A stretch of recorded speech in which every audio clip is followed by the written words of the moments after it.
Here we're going to talk about how to pass the Multistate Bar Exam, or MBE, in 6 simple steps.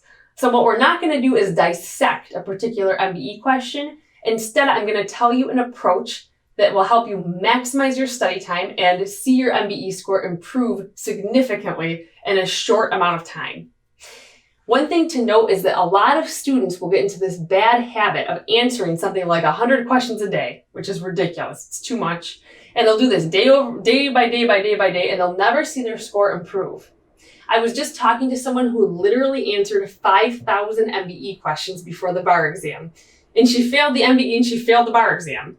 Okay, so it's not quantity alone that matters. Yes, you want to do a certain number of questions. I would recommend about 1,000. That'll get you exposed to how issues are tested, and it'll get you exposed to enough areas of law. But you don't want to sacrifice quality for quantity. Okay, that's never a good approach. Instead, what you want to do is have a good, solid approach so that you're actually doing things in the right order and you see your score improve over time. And that's what we're going to talk about. Okay, so first, make sure that you're using excellent outlines.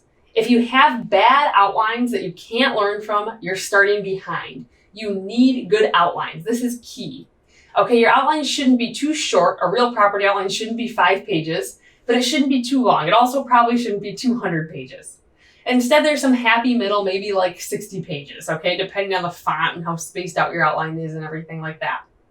All right, but you want something that you can actually learn. It has to be detailed enough, but still manageable. It can't have every single thing about the area of law in it. The other thing I want to note is that some students drive themselves crazy and they'll acquire, for example, 5 different real property outlines from 5 different courses. And they'll cross-reference them and they'll say, oh, this one states the rule like this one states the rule like that. The rules are all going to be stated slightly differently in these outlines. The topics will be presented in a different order. So don't do that. Don't drive yourself crazy. If you're a perfectionist or super detail-oriented, you might be tempted to do this. Don't do it. Once you find an outline, stick to that outline. That outline will be your baby. Okay, that's the outline that you want to memorize and learn and become very comfortable with. If you just don't like your outlines at all, okay, or you don't like a particular outline at all, then go on Amazon or eBay or whatever and order some outlines from a different company and see if those outlines work better for you. You want to have good outlines. This is what you're going to be learning and memorizing. Okay, so this is really step 1. Next, make sure that you understand the law. Some students just have a general idea of how the law works and they think that's good enough. It's not. You want to understand the law. So if I say, explain to me what the 11th Amendment is. Explain to me the difference between the Due Process Clause and the Equal Protection. Explain to me how statement against interest is different than party admission. You should be able to explain these things with relative ease. If you can't explain it, it's a sign that you don't understand the law. So memorizing it isn't going to help you, and you're not going to know how to apply a rule, even if you do happen to memorize it. Make sure you understand it. A good way to do this is to watch your bar review course lectures. Presumably you're paying for a bar review course, so watch the lectures. This can shed a lot of light on the topics. If you really need a lot of help, consider tutoring. Join a study group. Ask your law school what they can do for you. When I went to law school, we didn't have a bar prep person. I didn't even know what the bar exam was. It's just something that you do after law school. Very little help.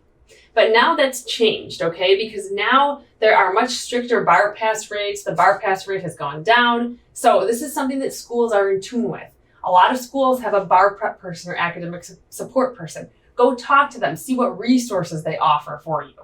It's just an email to send or a phone call to make, so it's comparatively little time and you could be offered some decent resources. Next, Google what you don't understand. If you really don't understand a topic, go to Google. Sometimes just Googling it will bring up some good, helpful pages to help you understand it. All right, so after you have understood the law, make sure that you memorize it and set up a retention schedule. So go through your outline section by section and memorize each section of your outline.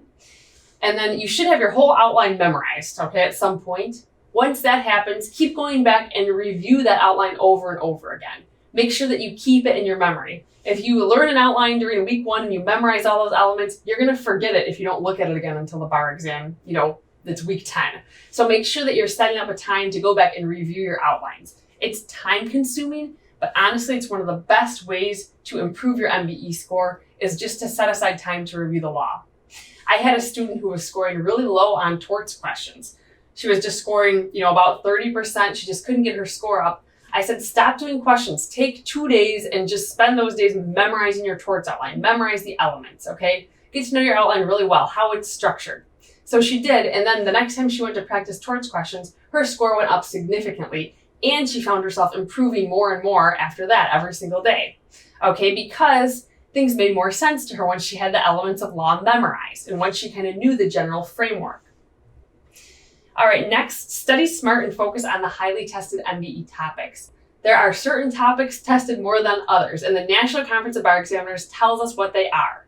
For example, 12 to 13 of the scored 175 MBE questions will be on negligence. 8 to 9 of those will be on relevancy and related concepts. 6 to 7 of those will be on hearsay. Compare that with one question on the rule against perpetuities. So if you know that you're going to have 12 to 13 negligence questions and one rule against perpetuities question on the bar exam, spend your time on negligence, please. It's worth 12 times as much in terms of the number of points that you're going to get. Okay, so study smart. Focus on the highly tested areas. It doesn't mean you want to ignore anything, but you have limited time, so you really want to focus on where you're going to get the most points. Next, practice real MBE questions in an untimed setting. So first, this has two components. You want to use released, actual official MBE questions. All right? If your commercial course does not offer them, go to JD Advising, that's us. Go to the Adaptabar. All right, go to the National Conference of Bar Examiners website. They have them. I think they're a little more expensive, but I haven't checked recently. Buy the Strategies and Tactics books. Okay, make sure you're getting released questions in some form.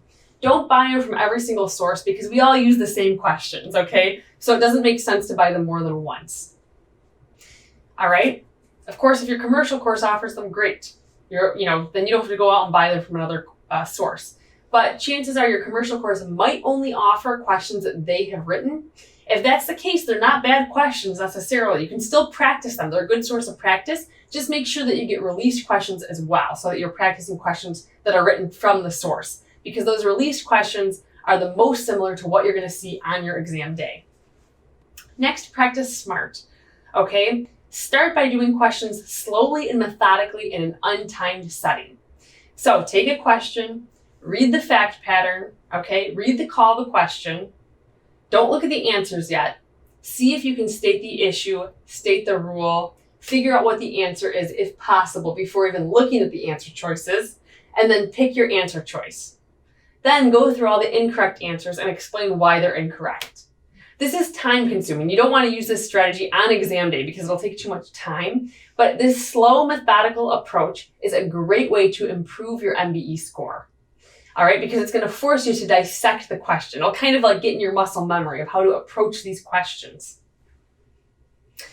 All right, importantly, if you answer a question incorrectly, or you get it right but for the wrong reason, what you want to do is write it down. I call this the legal pad method, okay? So if I was answering an MBE question and I got it wrong, let's say I forgot the 4 elements of a dying declaration, I would take my legal pad and I would write down dying declaration, the 4 elements, all right?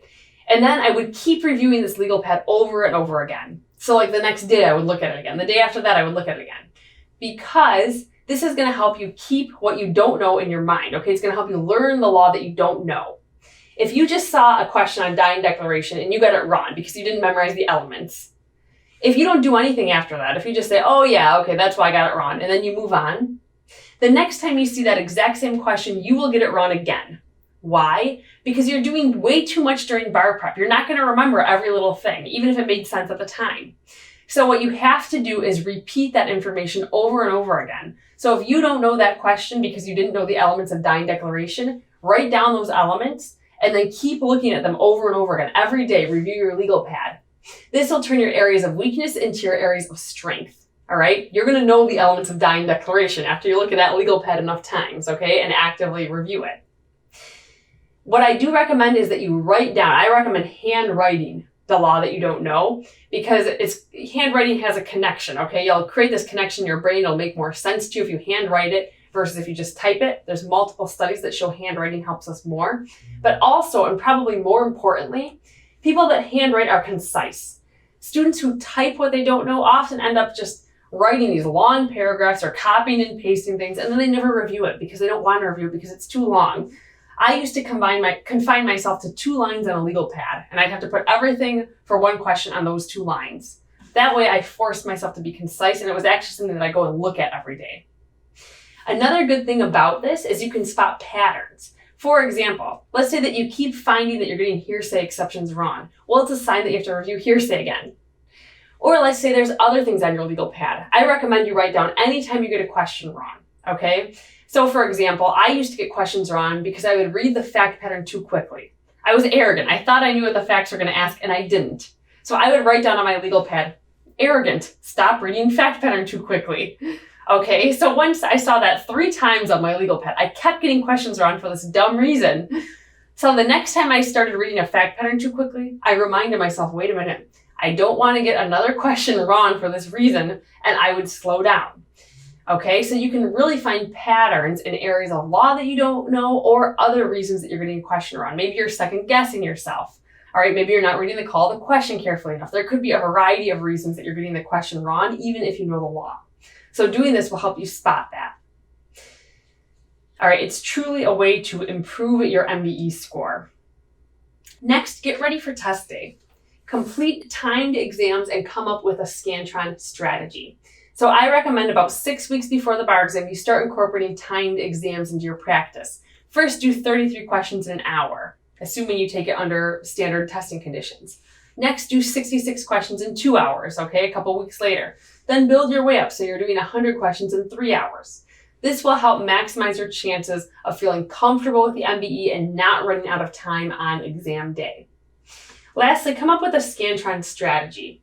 Okay, so for example, if you don't know a question, instead of spending 5 minutes on one single question, put like a dot by the question or a dash, or somehow indicate that it's something you want to come back to. This will help you keep your timing going, and it'll help you avoid those situations where you might find yourself with 10 or 20 unanswered questions and no time left. All right, so have a good Scantron strategy going into the MBE so that you're not spending too long on any single question. So these are some tips to help you maximize your MBE score by studying in the most efficient way possible.